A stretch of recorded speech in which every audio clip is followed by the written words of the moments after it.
Assalamualaikum warahmatullahi wabarakatuh. Perkenalkan, nama saya Hasrul dari kelas Pendidikan Biologi A, jurusan Pendidikan Biologi, Fakultas Tarbiyah dan Keguruan, Universitas Islam Negeri Alauddin Makassar. Jadi, hari ini saya akan membuat suatu video penjelasan mengenai mata kuliah Biologi Molekuler. Pada video ini terdapat beberapa sub bahasan, diantaranya itu struktur DNA, replikasi DNA, transkripsi DNA, translasi DNA, peranan enzim restriksi dalam proses rekayasa genetika, dan plasmid. Materi pertama yaitu struktur DNA. Adapun struktur DNA adalah suatu rangkaian yang terdapat di dalam DNA itu sendiri. Rangkaian-rangkaiannya itu berupa basa nitrogen, asam fosfat, dan gula. Di dalam DNA, ketiga bahan ini akan saling berikatan membentuk suatu nukleotida.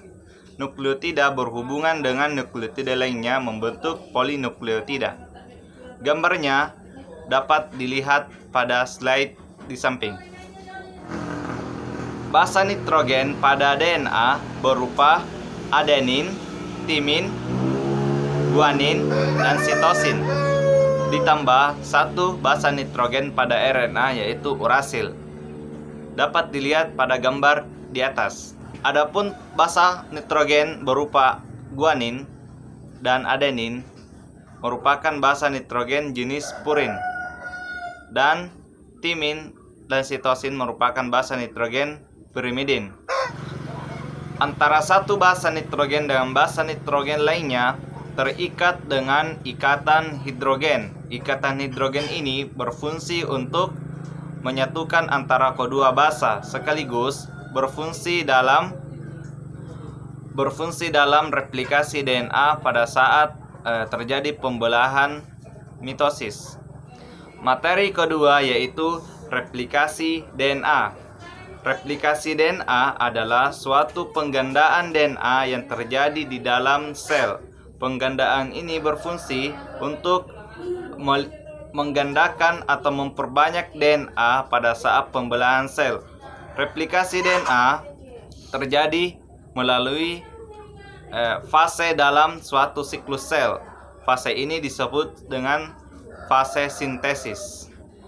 Replikasi DNA dibantu melalui beberapa enzim, di antaranya yaitu enzim ligase untuk menyatukan basa nitrogen pada DNA yang tidak terhubung. Yang kedua adalah enzim polimerase. Enzim polimerase ini terbagi menjadi tiga, yaitu polimerase 1, polimerase 2, dan polimerase 3. Yang berfungsi dalam replikasi DNA adalah polimerase 1 dan polimerase 3. Polimerase fungsinya untuk mensintesis basa nitrogen untuk disusun pada leading strand. Replikasi DNA terbagi menjadi tiga teori, yaitu teori dispersif, teori semi-konservatif, dan teori konservasif.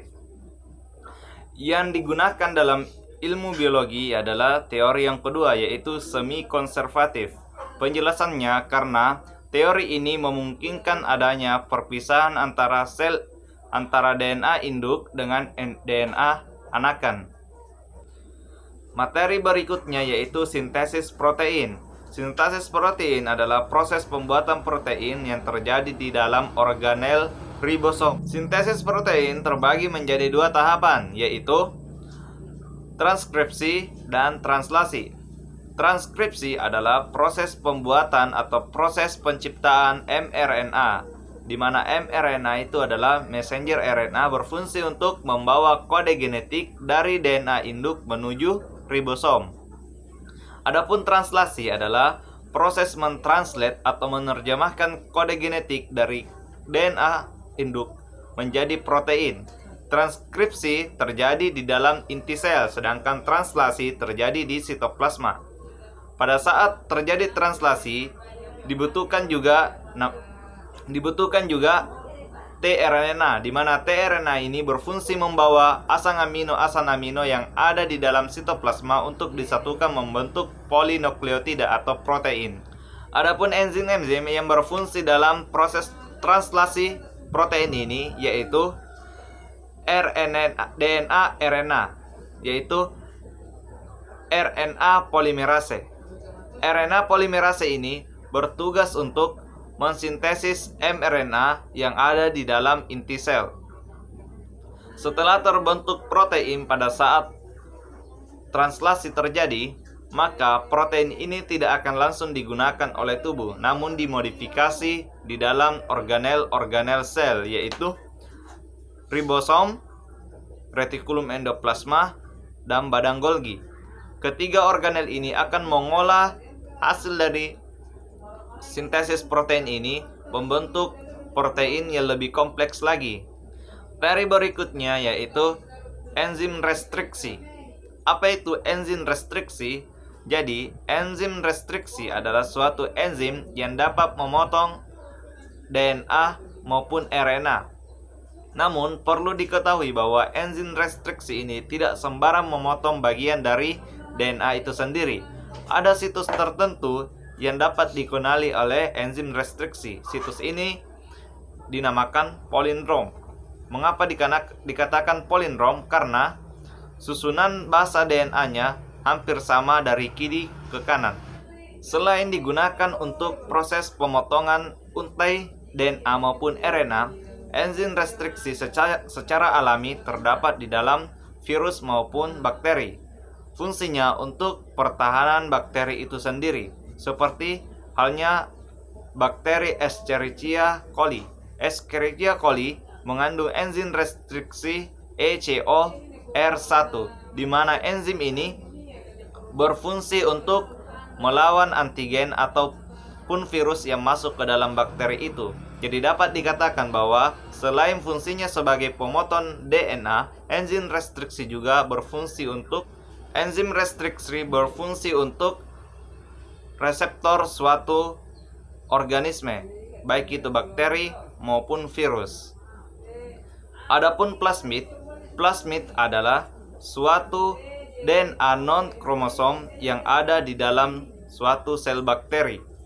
Mengapa dikatakan DNA non-kromosom? Karena DNA ini letaknya tidak terdapat di dalam kromosom.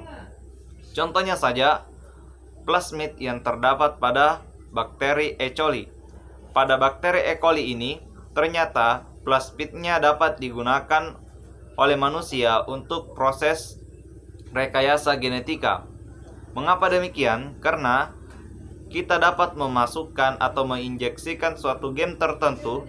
Ambillah contoh gen pankreas yang bisa memproduksi insulin, bisa diinjeksikan masuk ke dalam plasmid ini.